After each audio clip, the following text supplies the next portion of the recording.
Today's episode is brought to you by Our City Coffee. That's right. It's our own coffee brand that we created. It certainly is. It's ourcitycoffee.com. Basically what we did is we created an online brand where you can buy beans, and every bag of beans goes towards feeding kids here in Los Angeles. That is correct, Timmy. And if you'd like to purchase your own, simply use the code BS at ourcitycoffee.com for 15% off. Today on the podcast, we've got our friend, Mr. Davey Fisher. He's a trainer, actor, I thought model. I was fucking saying. Well, I changed it. I'm saying it now. You were too slow on it. I didn't give you the No. So Davey's a trainer, model, actor. He doesn't like to be called a trainer or a model. A health professional. Health professional by. is what he said. Or as his brother says, a PE teacher for adults. For adults, yeah. Shout out to Dusty Fisher.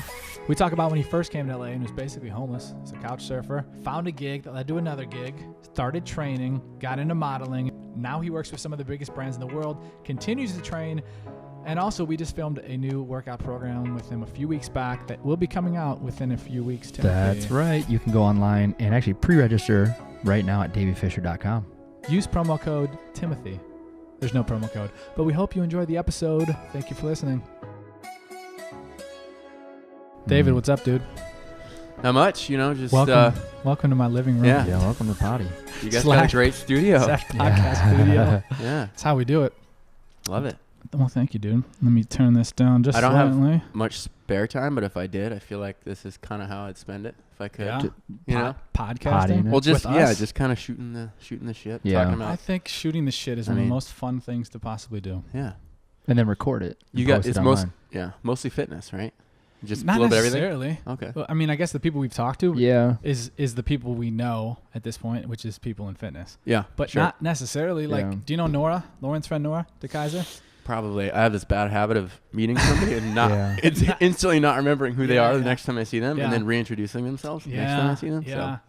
So. I'm good with faces, which is good, but I'm terrible with names. But Nora's a dating coach, so like. Oh wow. Totally different than our. Wait a sec. One. Yep. She might have played volleyball on Sunday with a group. Maybe. Blonde. Maybe. Blonde, short. Kind of dirty blonde. No. Dirty blonde. I don't think so. I think it's clean blonde. Well, girls. Too. The next week, like they'll change their hair and like their eye color, and you just can't keep track. I don't know. Totally. Regular blonde. I think she's pretty regular blonde. Yeah. Oh. Yeah. No. Well, that's cool. A lot of width, a lot of depth. Yeah. So I don't know if Timmy wants to talk about deep. this stuff, but like the stuff we've got upcoming. Yeah, we can. So we'll do a live podcast January 27th at the Fit Expo. Did I tell you that? Oh yeah. Yeah. That'll be cool. That'll be cool. And then what we're gonna do is I don't know if partner is the right word, but we're working with them, and we're going to do 6 podcasts in January leading up to it. So really? Yeah. So people and brands that are involved in it, which would be cool to like sit down and talk to them about it, but then also talk about the Fit Expo, and the Fit Expo will share, and we'll work, and we'll all kind of co-promo together. Oh yeah, it'd be cool. If I'm there, I'll be around. Do it for you guys. Oh yeah, you might be there. Huh? I'm not a big Fit Expo guy, but. Yeah, but it's cool. I mean, there are worse expos out there, I'm sure. It's fun. It's different. It's kind of a shit show sometimes. Yeah. Depends on like what you're getting into. Well, they put us at a good time too, where it's Sunday, where no one's there from 11 to 12.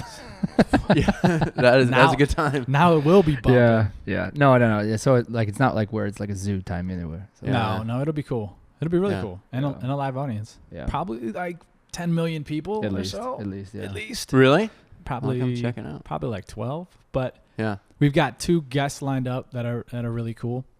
Well, I guess they're not signed, so hopefully they'll be there. They're really cool stories, so that'll be fun, and hopefully they'll bring some guests because we probably won't bring any. Yeah, we're just gonna have to be like, can we just keep taking chairs away? Yeah, it holds 500 people. Yeah, live. They do like a area. contest thing on it. Mm-hmm. But yeah, it'll be cool. I've never been to since I've been to LA. I've never been to the LA Fit Expo. You didn't? I thought you did. No? I kind of half committed one year and then didn't go. No. Yeah, that tends to be me. I tend to overcommit, I'm like one of those guys, and then you end up bailing on like half of a lot of yeses, and then you got to say no somewhere. I definitely think it's worth going. It's fun to see like the different brands that are in, and like also like how they try to differentiate themselves from everybody else there, which is kind of cool. Yeah. Because fitness. There's so much fitness out there. It's hard to separate yourself. Yeah, definitely. This is their biggest one by far. Yeah, there's like 100,000 people that roll through. How many days is it? It's 2 days, Saturday, Sunday. Oh, okay. Mm-hmm. So in 2 days, 100,000 people roll through. That's a big ass event. It's at the convention center, right? Mm-hmm. Yeah. Yeah. That's over 90,000 people. That is that's good math, David. That's a lot. If I had to ask you what you do, what would you say? I guess I'm a health and fitness professional. I hate the word trainer because, man, I don't know. Trainer's just such a overused, I think, word to describe somebody's profession. And there's a lot of them out there, and you wouldn't necessarily endorse what they're all doing. And there's no standard for what makes a trainer. Anybody can be a trainer. Yeah. Anybody can be a coach. Mm-hmm. So there's a lot of trainers and coaches, and a lot of shitty there's a lot of great ones, a lot of shitty ones. Yeah. And you tend to learn, I think, from the good coaches you've had, but also from the ones who are maybe not so good. It teaches you more about, how you want to approach for sure your profession. My little brother, actually, he called us the other day. Yeah. Is he gone? No, he's home. Okay. Yeah. He said, you're basically PE teachers for adults. And I kind of like that. That's the way I like to think of myself. Yeah. But I do a lot of different things. Yeah. I'm a fitness director at the ranch in Malibu, which sounds cooler than it is, but it's actually a really cool thing they got going out there. Kind of a health and wellness retreat and resort and spa. Super high end. Kind of a luxury atmosphere, but at the same time, it's like very granola, very earthy. Mm-hmm. You got to show up and, you get your ass kicked. Yeah. What is it? So they do a week, right? They do 1 week. One full week. They arrive on a Sunday and leave the following Saturday. And they're kind of from all over the place. Okay. I mean, you'd expect maybe a lot of locals, but it's everywhere. It's everywhere from all stretches of, the planet. So it's kind of cool because it brings together a pretty unique blend of a lot of cultures and different personality types. And a lot of these people aren't used to being told necessarily what to do. You know what I mean? And so when they really have to get down and dirty for a week and, actually physically work hard, it's a different ballgame for them. And I think that's where all that personal growth comes. Sure. Where you're really pushing them out of their comfort zone. Everybody's very watered down. They're in their, workout clothes pretty much from the time they wake up to the time they go to bed. So it's, And you do is it just an hour you have with them? Because I know they do hikes and they're doing nutrition stuff and yada yada. A little over 2 most days. Oh wow, okay. But it depends. Every guest has the opportunity to schedule a private consultation where we go over, anything from their individual health criteria and their assessments when they arrive. So they get blood work done, they get bod pod, they get weighed in, they get some measurements. Damn. It's all optional. Are you involved with that at all or no? I don't do any of the measurements or anything, but we talk about what it means, how to improve certain things. For the most part, it's people trying to come up with a fitness routine outside of the ranch after they leave. So sure. They're not there just getting baptized by fire for a week and then leaving not really knowing what to do or how to maintain it. Yeah. So it kind of points them in the right direction and gives them somewhat of a blueprint to follow. Sure. I send every guest a follow-up email and, rules to live by, and then kind of a summary of our conversation and stuff we went over together. So we meet for 30 minutes. Not everybody, but, it gets me a chance to sit down and get to know somebody better, what makes them tick. Sure. Yeah. You get to know them throughout the week when they're together, working out, but not as much as when you get to sit down and have some dialogue. Some actual face-to-face time. And yeah. So it's cool. Everybody gets a lot out of it. Everybody, their cholesterol drops, their blood glucose drops, triglycerides. Everybody loses 10 pounds. Yeah, it's cool. Because, you're getting physically the most out of these people as possible. Sure. And it's mostly old, they're 40 to 50-year-olds? Tends to be. We've had a lot of popularity actually with father-daughter combos, mother-daughter combos, sons, any kind of family constituent that shows up. And it kind of makes it fun because, mom or dad, bring their kid and they kind of hold each other accountable. Sure. So there's that unique element, and that is cool. I think if you're going to push yourself, you have to have some of the most important people, with you on board at least. Makes sense. Behind what you're doing. Yeah. So they can kind of support that lifestyle. So it's cool. Some people call it they think it's a rehab center for, because we're in LA, it's in Malibu, and they think it's a, post-drug rehab or whatever. But it's more of a disconnect, a chance to kind of put your phone away. If you probably don't even get service up there, do you? No, you don't get any. Oh yeah, I remember that when we filmed up there one time. Yeah, there's no Wi-Fi. There's a secret Wi-Fi. I'm not supposed to. But other than that, you're sequestered out there. There's not a whole lot. That's cool. Yeah, and it's meant to be part of the deal. Sure. Stimulation, daily society, work. What's like the repeat customer? Because you said a lot of them travel. Do people come like a couple times a year to that type of thing, or is it like depends. one and done? It's like 40-something% of people are alumni that come in really? a given week. So I know that. they tend to be annual, same Okay. time, almost the same week, Just like every year. A Like a refresh. tradition. Yeah, it's just somewhat of and we all need a little bit of, no matter what kind of shape you're in or, profession, we all could use a little bit of an accountability gut check at times. Yeah. Sure. So it's a chance to do that. And a lot of people are in great shape when they show up, but there's also people that are kind of starting from scratch and have no relationship with fitness. Gotcha. So it's a chance for them to dive in. Usually people just, they stay a week. They could stay 2. There was somebody that stayed like 11 weeks over like a 12 or 13 week span. And All right, guys, let's get this guy out of here. He had a lot. He had a lot going on, I think. But a lot of people do, and that's their chance to kind of, maybe have a little bit of psychological diffusion with whatever is going on in their life, or not, and they're just there to get better at something. Yeah.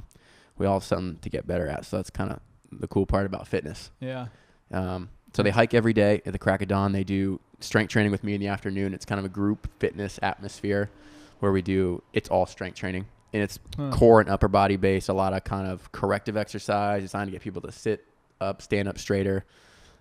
We leave their legs alone for the most part, except for mobility, because their legs are so beat up and they're tired. And all that. Yeah. It's cool. Yeah. That's my most consistent quote unquote day job. And then other than that, just private clients. But you do that, like you do private clients, and then you're flying all over everywhere. I have an agency for some different gigs. Modeling. Yeah. I know. I hate saying that. I know. Do you? It's like trainer, the word model, there's just a stigma, Yeah. and then, I don't know. Something about it. What do you call it then? I don't know. I just say I have an agency, and they get hooked up You with just gigs. hope they don't ask. It's just kind of it's funny. I think people assume you have no psychological or intellectual capacity as like a model, because a lot of people in the industry, that's what they've done for so long, and they haven't had a real work environment. And not to say it doesn't require time, effort, energy, and even some talent. It for sure does. But a lot of these kids have been doing it. Some talent. A lot of people, they've been doing it since they were high schoolers, and they, they got their GED online or whatever. And then it's kind of funny because you show up sometimes on set and people, they treat you very well, but they treat you as if you can barely take care of yourself. Yeah. You know what I mean? Yeah. Like, are you tired? Do you want to take a nap? Do you want any food? What do you want? Are you thirsty? So it's kind of funny. Man. Yeah. It is, it is what it is, but it's very much a side hustle for me. I think coming down to LA when I moved here a few years ago, it was me learning how to organize a life doing different things with eggs in different baskets. And that was my chance to really get into something different, where I had my 9-to-5 security blanket job that was great, but I kind of, bounced and came down here, I guess, to try something new. Sure. Well, I don't know if you know the story. Maybe you talked about it like when we did remember that video we did of Davey? Do you remember this? We did. Oh, I remember this. Was it Muscle Beach? Muscle Beach. Oh God. Yeah. I somehow came across it in the last 6 months, and it was like this video. So we were starting to, when we had our app 3 years ago, we were starting to reach out to people in LA and get like trainers and put workouts on our app and yada yada. And I knew you, but I didn't know you. Like I think you were at one of our events on the Third yeah, Street for Promenade. Circuit Works. You came in and you worked. Was it Circuit Works? Yeah, it was Circuit That's Works. right. Him and Shalmar. Yeah. Oh, yeah. Yep. Yeah. So you came in. No, it wasn't Circuit Work because Shalmar didn't work at Circuit Work. Or it was Yes, maybe you did. Psychopathic, or one of the other I think it was fitness Psychopathic. studios. Yeah. That could be it. Actually. Yeah. Because him and Shalmar were paired, I remember. Yeah. And you had like one other person up on the stage with you guys. Yeah, I don't remember who it was. But yeah. That's where I think, or at least I think that's the first time I met you. Yeah. Right? Sure. Is that the I first was time teaching Probably. group fitness at a ton of different studios. Yeah. Oh yeah. You were like a handful of studios, right? Mhm. Yeah. I loved it. It was just exhausting. Yeah. Yeah. But so we were going around shooting these videos for the app, and reached out to you, and it was like it's so bad. I saw it like 6 months ago. Oh, dude. It's so bad. Like the audio is terrible. We're on the bleachers in Muscle Beach, and there's like homeless people walking around, and it's so bad. I think that because it was we did like an actual sit down interview, and then we did like B-roll of you on the doing flips and all Yeah. that shit. I don't remember what I said. I don't know if I made any sense. I don't remember honest, exactly what it was. I just remember the scenario. No, what you said was cool. It was cool. Oh, but okay. what made me think of that too is when you first came here. I remember you came here. I don't know if you told us during this video or some other time. I just knew it like you told me. You came here, and I don't know why you came here, but at some point you were getting pretty close to leaving.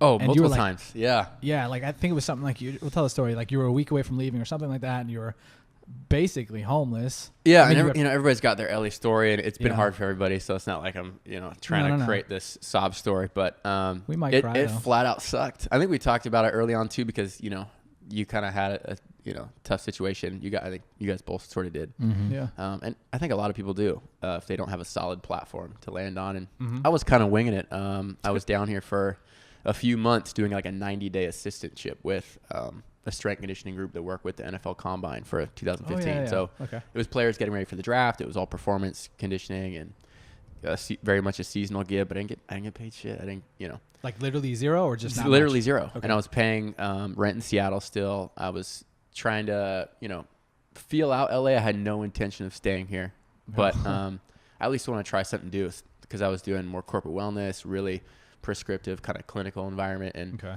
I liked it. I was basically a trainer, and it was a great gig. And as soon as I came down to LA, it was like total shifting gears, because now we're working with these super prolific athletes Yeah. who are all way better than you at everything that you could teach them. So it puts you in a weird place as a trainer, but it was a great humbling experience, not only from that aspect, but also just this is the real world. And now you're in LA, and this is like the epitome of so many industries and professional avenues. It's an entertainment epicenter, but also for fitness. Sure. So I thought, man, that's why we came here, because of the fitness. Yeah, aspect. exactly. Right. And you learn a lot about yourself when you're in a new environment, Sure. especially like this, where it's just sink or swim. You got to learn how to swim, and I was just choking. It took me a long time before I really had a permanent residence. I made a few friends that let me kind of, hang out at their place, crash for a couple days at a time. And Couch surf. I had a little bit of a rotation. But it probably wasn't much longer than, a month total for a few weeks. I was kind of in and out of my Subaru, where everything I owned was basically in there, or back at my apartment in Seattle. And meanwhile, I was still paying rent up there after I decided to stay. After my 90 days, my 3 months, doing the assistantship, I chose to stick around, and I emailed my boss back up there in Seattle and said, hey, I think I'm going to try this out for a while. But I was still paying rent in Seattle, because I knew that if stuff didn't work down here, I needed somewhere to go. And they told me I had a security blanket up there. I can go back at any time, and it would have worked out. So it's like I had nothing to lose. Doing the corporate wellness stuff? Yeah. Okay. I had nothing to lose. So I was like, let's do it. And, it wasn't even that deprecating. I mean, it sounds maybe like harsh, but every, major public place in LA is almost outfitted to be homeless. I mean, there is a lot of homeless, but I could shower on, pretty much on the beach or at the gym where I worked. I could spend as much time there as I wanted. I could help out still. So I could do laundry at the gym. Were you working? Was it Circle Works, or where were you working at? I first started actually working with a startup company, a health food products company. I remember that. That's when like somewhat of a broker. And for the first time in my life, I was out of fitness. I met somebody literally. It was on one of my last days in LA, because I'm like, okay, this is not going to work out. Yeah. And but I had like a week and a half or something before my start date back in Seattle. Oh shit. My tentative start date. And did you tell them you were coming? I told them I was coming back. Okay. So in writing, I think it was April 27th or 28th, 2015. And I ended up going to Santa Monica and spending a few hours out there. Just they have the bars and the rings and this. I didn't have a gym membership for the first time in my life. So I went out there on a regular basis, because I didn't really have much of a gym. I still, trained and worked out at the other facility where I was doing my assistantship. But I like to get outside, and I was trying to soak it in one of my last days in LA. And then this guy made conversation, passed me his business card. He was out there working out too. And I was like, what's this guy getting at? What's his, And I ended up shooting him an email. And from that email, he ended up offering me a part-time position with his startup company. And he said he couldn't pay me much, but he would give me a place to live in Santa Monica. So I was sold. Shit. Yeah. I was like, done. Yeah. Cool. Yeah. That's all I need. Was it his, like you crashed with him or something? It was his place. He was the president of the company, and he was back and forth between Italy and Santa Monica. Yeah. So, okay. So I took a room in the apartment, and I still live in that apartment today. After, are you serious? I ended up leaving the company. Yeah, I ended up leaving the company, and I stayed in my apartment, but only because I found a couple other people to sublet the rooms, and I was on the couch. I was in the living room in that apartment for like 5 months. Damn. For $500 a month, basically, because I still couldn't pay for shit. You know, and I was trying to.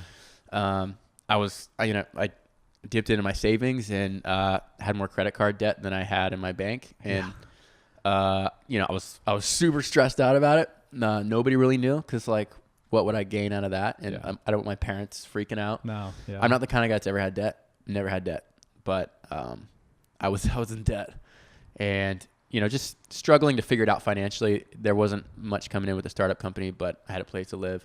Once I had a landing pad, it was from there, kind of getting acquainted with the area, and I picked up a couple part-time jobs teaching group fitness. And from that, clients came through the grapevine. One of my first clients cold called me. He got my phone number from the manager at Burn Fitness on the promenade where I work out. Yeah. I knew Kijo, the manager there. She was really cool, and she gave. Yeah, she cool. Supposedly, she gave my phone number out to this guy, and he just called me and asked if I could train him under the table or whatever. And I was like, yeah, sure. It was sketchy, but I'm a face-to-face guy. I was like, yeah, let's meet. Like, hey, let's do it. And it ended up working out, and I still train him off and on to this day. Yeah. So 3 years is a long time training somebody. Oh yeah, it's a long time. Yeah. Some people need that long-term accountability. Others are very much to get them back in shape or whatever. But that's kind of how it all started. And it, from the outside looking in, you're like, oh, Davey's got it figured out. Doing this modeling, fitness, all the fitness shit or whatever. And they rarely dive any deeper or think to dive deeper than that. Sure. And I got signed by Wilhelmina. Somebody referred me to them. Yeah. Okay. Like 2 months after I started living in that apartment. Did you know you wanted to do that shit? No, but a lady in the company knew somebody at Wilhelmina that had worked there, and she was like a long-time model, blah, blah, blah. Okay. Make a long story short, I showed up to the office, and that person didn't even work there anymore because their reference was so dated, and they were a model like years and years ago. Okay, yeah. But the lady there was like, well, you could stay for open call if you want. I was like, what's the open call? Yeah. She's like, you have a book? I'm like, what's a book? I don't, I didn't know what I was doing. I had no idea. Just show up. So I showed up and then sat down, and, it ended up working out. But, if it wasn't for a business card, a guy throwing a business card at me, on the beach randomly, and me just emailing him. Yeah. Well, this was on the beach in Santa Monica. Right. I'm saying you'd be back and see. Oh, I would. Yes, correct. And, it all worked out. Yeah. Well, it's funny to me because I'll get, we used to hang out like every Saturday. We do the workouts and stuff. So you'd be all over my social media, and I'd get random Snapchats from like my friends, like, "Hey, is this your dude?" And it's like on a billboard in New York. Yeah. It's weird how, and I've hardly ever seen any of it in real life, but it just happens. You go to these shoots, and a lot of the usage isn't necessarily determined or told to you, so you'll just find it out there randomly. Yeah. So you don't. You don't know if it's it's going to be like a national campaign or if it's going to be like generally. I mean, how long they're going to use it for, and national. They'll specify, but but you don't know like it's going to be on a billboard here or it's going to be on TV specifically. Absolutely not. You just there's an Untuck It thing here in LA, and I've seen that. So don't you have a buzz cut in that, don't you? Yeah, I did. I shaved my head. Yeah, and so it wasn't even a good look for me, but it ended up like I kept the job somehow. Yeah. I remember the first time I saw it, it was an Orange Theory one. Yeah. And I was in Chicago and I was getting off the train and I'm like going on the escalator and it's like right like as you go down through like the escalator, you were on like that billboard and I like kind of was like, what the fuck? I text Pat, I was like, is Davey on an orange sticker? Because I did like a triple take and then by the time I did the triple take, you were gone and I was like, I didn't confirm it was you. Oh, that's weird. Yeah. Like there are buses in New York and like subway, Oh yeah, I've seen people just I get random pictures all over the place. Yeah. It was kind of weird, but cool. That is cool.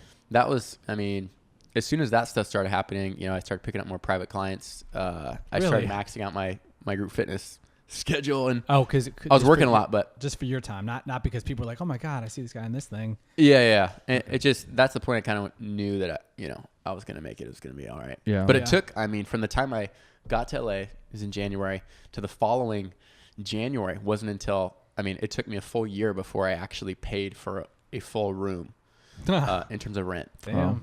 Yeah, because the last few months of 2015, I was still on a couch, on a futon. Damn. In my living room.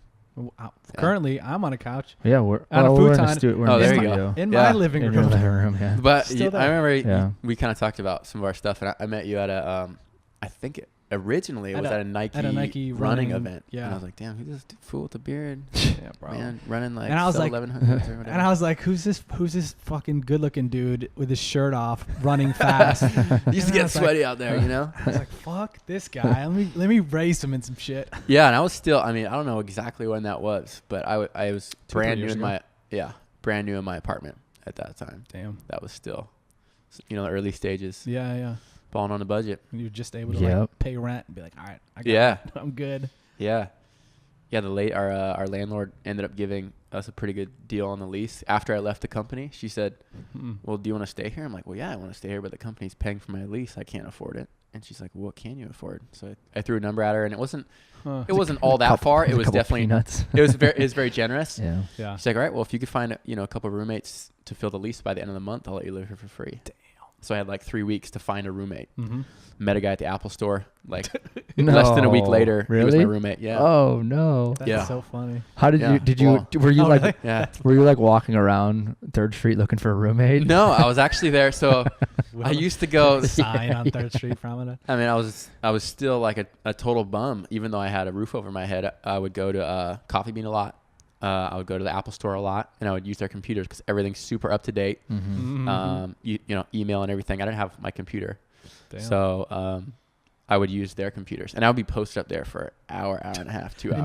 They don't care at Apple? They didn't care because I think it wasn't like I went in there every day, but I went in there most days at different times. Usually it wasn't more than an hour, and then I met a couple guys at the Apple store who are still my good buddies, Ball and Kyle.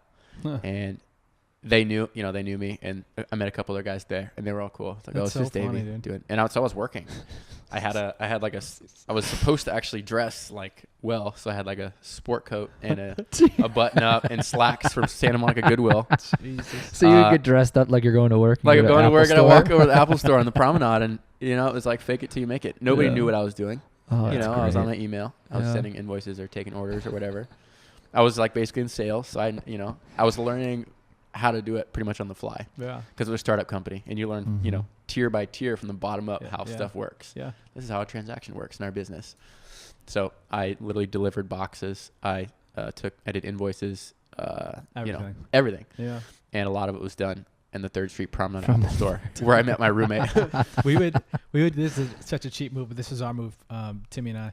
We had the apartment we share, or the apartment complex we lived in, had a free coffee machine. So we would take in Charlotte, yeah. Oh, got it. Just as we're starting our second company, I guess. We're not balling by any means. And so we were so broke, we wouldn't want to go and pay the $2 for the coffee at Starbucks. Yeah. I feel it, dude. I didn't even drink coffee though at that time. Really. Oh, you didn't? Yeah. Well, too expensive. Yeah. But I wasn't gonna pay the $2, so we would make coffee, or at least I would make coffee, and then go to Starbucks and work out of Starbucks. Yeah, dude. Just to get the free Wi-Fi. Yeah, absolutely. Yeah. Like I would charge my phone. Oh yeah. I mean, free electricity. I had a charger in my car, but it was nice to be able to kind of make use of the public infrastructure around Santa Monica. Hell yeah. You could park there are nooks and crannies where you can park for free overnight too. Yeah. So I learned those streets pretty those well. As well in Santa Monica. Yeah, absolutely. Yeah. And nothing wrong with spending a night or two in your car. No. Oh Jesus. Yeah. How do you typically get those things? Because I know you've worked with, I don't know if you want to say brand names, but you work like major brand names to like smaller-ish brand names. Currently? Is it all through the agency just shoots them your way, or you start to get people on the side now, or how's that work? I guess a combination of both. Meeting people. Goes the down Apple store. Yeah. you get an email or whatever.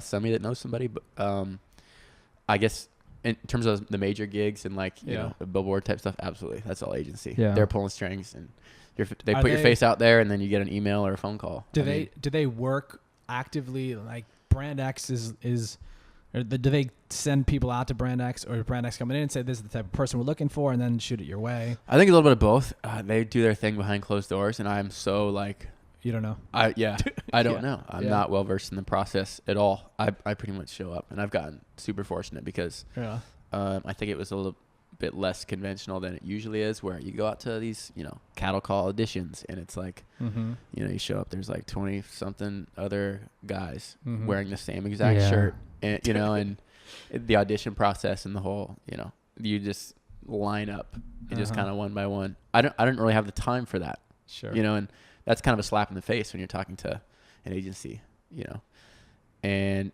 luckily I got some direct bookings randomly. One of my first jobs was Men's Health, and I remember seeing the email. I'm like, no shit, is this for real? And it was like the only magazine I'd ever had a subscription to in my life, and so that was cool. It ended up working out. I ended up just kind of getting a lot of direct bookings, and once you work with a few brands, I mean, I don't know what the hell I was doing at first, so I didn't rebook many jobs my first 6 months, year, because I didn't know how to model, and you would think it takes anything, but I just didn't know what the fuck it was doing. Right. It was all very much a learning experience. So I thought it was easy. I thought I was just going to grab it by the horns. No big deal. But, after a while, you start building more consistency with certain clients. So now, maybe once a year, it's Target for the same seasonal job as last year. That's what Target was the one I was thinking of. You were doing that last week. What were you doing? Like last week? Yeah. Oh, let's see. So I had Travis Matthew. Right. Was a couple days. They're mostly men's, they're men's apparel, but they're started as like a golf line. So they got a lot of golf looks. I did an e-cig shoot, actually, which I was just talking about. Yeah. Which is probably the most, it's definitely not the worst thing I've done, but in terms of like a little bit of a, internal and external conflict of interest. Yeah.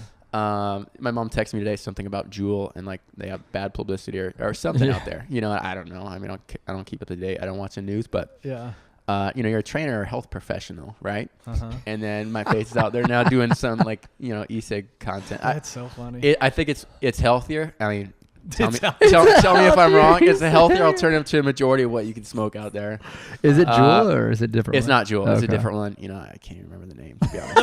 I don't want anybody to see it anyway. But he grew his mustache. He grew a mustache out for the shoot.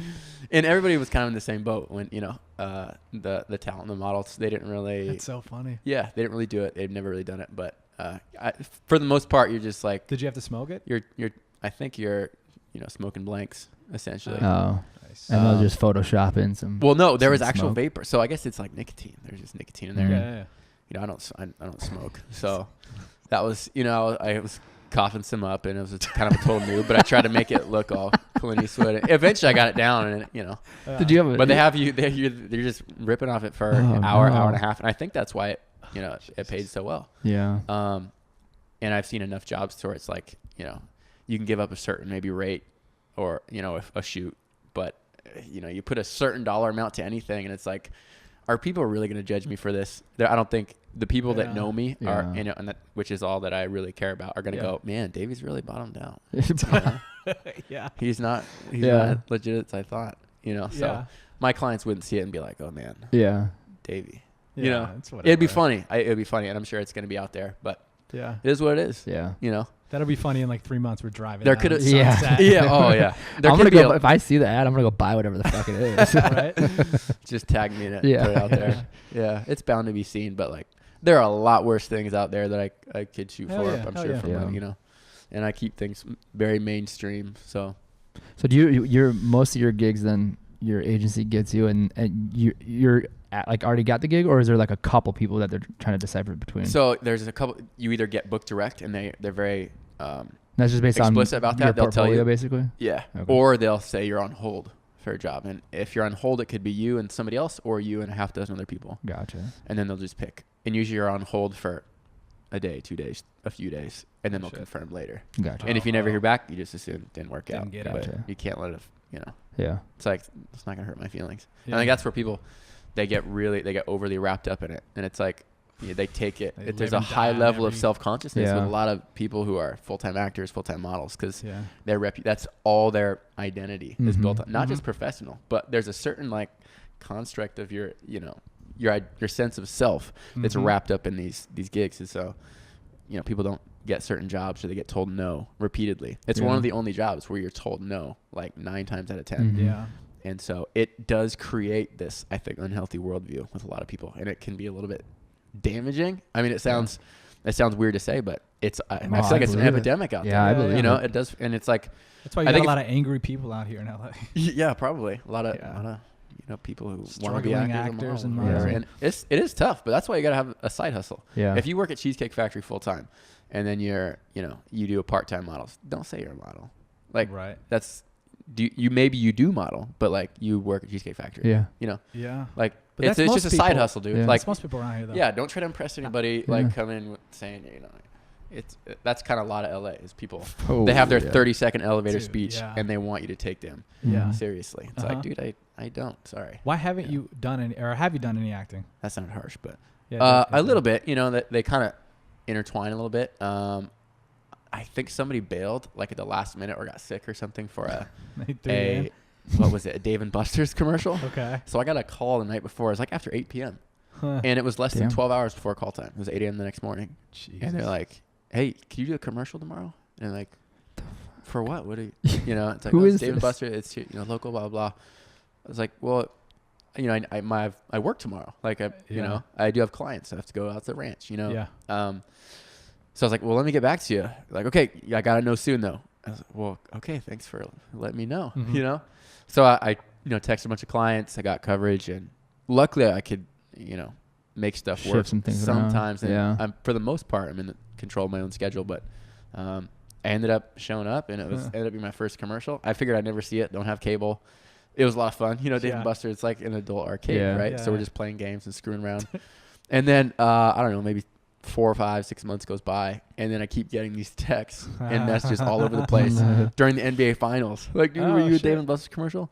And it was the first time I'd ever seen anything like that out there. Yeah. That was like the major only commercial I've ever done. But sometimes they, Did you have any lines in it? Or you were just no, okay. I don't think Dave & Buster's more about they just show like the fun and excitement. Yeah, exactly. There's like exactly. That's what it was. And it was with a group of maybe a dozen of us. Okay. So it wasn't huge, but it still cool. pays. Yeah. It's something. It was whatever. I don't have enough passion for that to, I think, further explore it. You have to really be dedicated. Sure. And I know, people look at maybe acting and modeling, especially modeling, but acting it does require a lot of, like emotional manipulation. Mm-hmm. If you're put even on set with other talent and you're just shooting stills, you have to interact with them, and there's maybe a certain storyline or whatever, or sometimes they do a little bit of film too, for online ads or whatever, and for that 15-30 seconds you're just winging it. Maybe they don't hear what you're saying, but there's a certain level of like you have to carry yourself legitimately, and sometimes it's hard to do. So I screw around a lot, and I try to make people laugh. Try to bring some levity into it, because some people definitely take it serious. Sure. I think you do better when you're just relaxed. Yeah. And you're just, I'm sure there's some pretty uptight motherfuckers when you do that. Yeah, and a lot of people they get acting lessons, and it's a real deal for them. Which is cool. And like I said, I couldn't do it. It would take too much time, dedication, people, auditioning and learning lines and delivery. It's hard to create emotions artificially constantly. When it's something you're not. It's just superficial. Yeah. Right? I do a lot of acting on my Instagram. Yeah. You kind of your own persona. It's weird. I think that's the thing too for people is like maybe you get caught up in people, like who people think you might be. Sure. So you're kind of going off of this character that you've portrayed to certain people, right? To fit the mold of maybe who people think you are or who you want to be to them. Yeah. So it's kind of hard because like I'm totally screwing around all the time, and then on the other end of it, sometimes I second guess myself, like, are people even gonna take me seriously? You know what I mean? Because I'm constantly just BSing, and there are always those who do take it seriously. Yeah. Well, sometimes you'll put like. But I never. It's one of those things like whatever I put on social media, my mom can see. My dad could see too, even though he's not on Instagram. Yeah. If my grandma could see it, my philosophy is like she'd be cool with it. Sure. But you'll put stuff up like I put the one picture on our Instagram today of like you and you're outside with that Rolls Royce and you're like Forbes 30 under 30. Yeah. And I remember you had to like. I actually had to sit. I posted clearly something. You weren't. It was just a joke. Yeah, it was like some obvious. super conceited like, I'm standing like white on white in like in front of this like a mansion in like West Palm Beach, and there's like a white Rolls Royce, and I was like, shout out to Forbes 30 under 30 for including me in the latest class of 2019 or whatever. Yeah. And then I have, my hashtags were just all like, they were pretty inflammatory. Yeah. Dirty money. Yeah. I don't know what else I included in there, but it's like some people took that the wrong way. I'm like, man, right? You almost can't put energy into that.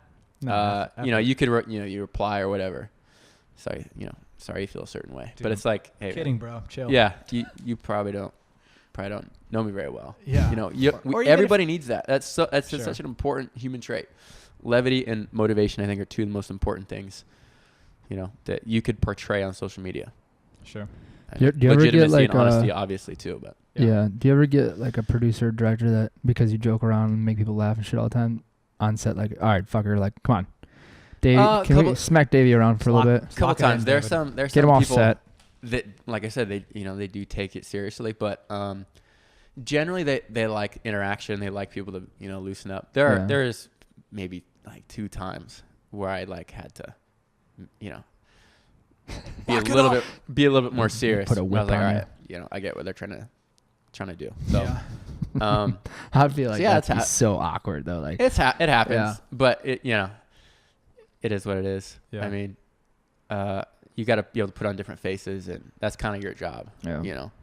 So I don't totally screw around. I just try to get to people to relax. Sure. So loosen up a little bit. Davey hits me up a month ago, and he's like, "Let's do this." I got a bunch of people reaching out about like doing a workout program, or do I have something, or yada yada.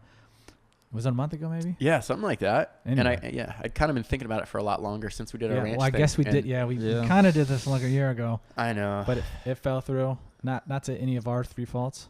Yeah, and not totally. It's almost like still on the table, but there's just a lot of other things going on. Yeah. So, all good. Anyway, but so I mean, obviously your shit's mostly fitness and that kind of stuff. So you're like, hey, let's do this program. So we film it. You do it. Yeah, I think I think everybody, as a health and fitness professional, like maybe your goal eventually at least is to get something out there online. And it's funny because it's almost like there's a lack of legitimacy if you don't have a program. Sure. Yeah.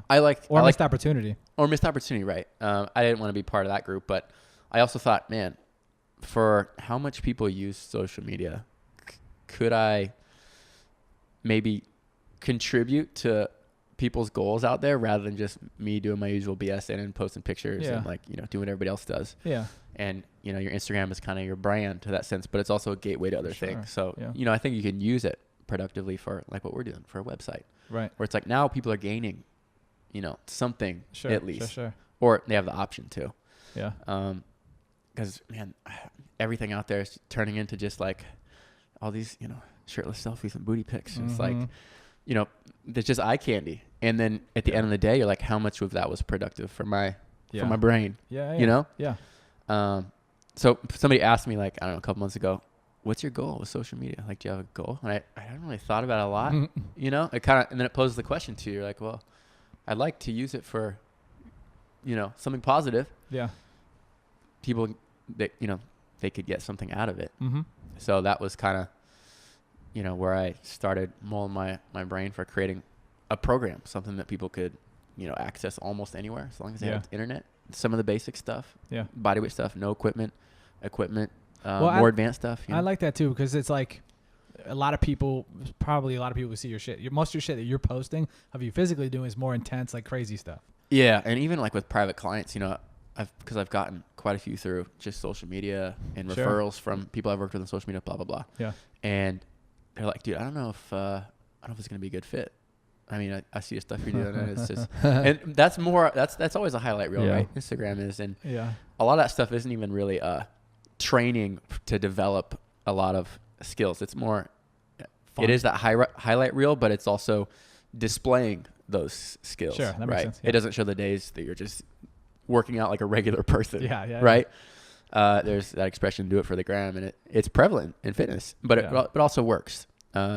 And I think there's value to that because it motivates people. People are inspired by that, So on one hand, it's like, man, am I just being a big old show off right now? But on the other hand, you're like, well, people need something to latch onto like this. And and as soon as somebody comes at you, with, hey, I mean, your workouts are like super intense, blah, blah, blah. But do you think if I train with you, how would it be? And I'm like, look, there's almost every, corner of the population in terms of like physical abilities or disabilities or prerequisites that you may or may not have that I've worked with at one point in time, probably. Yeah. So I want them to, they kind of learn to trust you, but it's a little bit of a process for some people. Yeah. Yeah. Most people just want the basics, and that's generally what I provide, but there's always those physical outliers where it's fun too, that, can try different stuff that you do. Yeah. Too. And most of my workouts aren't super crazy. They don't look super cool. There is no music. And you know what I mean? I'm not speeding up or slowing down. There's no slow-mo. Yeah. It's just real life. And it's just me in the gym doing my thing. That's why I think when people, they meet you in real life and they're watching you in the gym or whatever, and they're like, oh, any second you just right. It's like, no, man, I'm just doing, like today I'm doing upper pull, lower push, Doesn't look fancy, doesn't, it's not easy, but it's just how it most of the time is, Yeah. David, we appreciate your time today. Oh yeah. Good stuff. I think it's about that time. Yeah. You need to get downstairs and I know we got some the car. We got some so you don't street sweeping or something. Yeah, they always do it. Yeah. So they don't tow your car. David, we thank you for your time. Thanks, sir. Goodbye. What's up, guys? Thank you for listening. We hope you enjoyed our conversation. You just hit the mic, Timmy. We hope you enjoyed our conversation with young David Fisher. Again, we'd like to thank our sponsors, which is us. Yep. Thanks for sponsoring us, guys. We sponsored it, ourcitycoffee.com. Use the code BS for 15% off. Thank you, and good night.